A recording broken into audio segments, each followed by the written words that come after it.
Hey everyone, Lauren Liddell here with Motor City Spindle Repair. Let's talk about the frustration of frequent spindle repairs.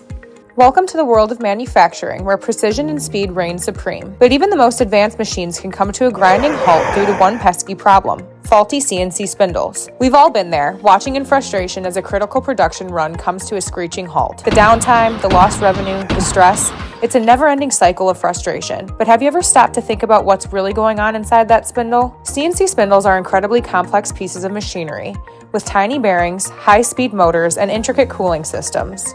When one of these components fails, the entire spindle comes crashing down. And it's not just the initial failure that's the problem.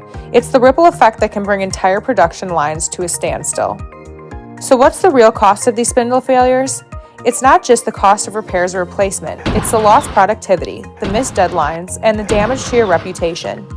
In today's fast-paced manufacturing landscape, downtime is a luxury no one can afford. So next time your CNC spindle fails, remember, it's not just a machine problem, it's a business problem. By understanding the complexities of spindle failure, you can take steps to prevent it and keep your production lines running smoothly. Reach out to Motor City Spindle Repair. We'll get you back up and running in no time.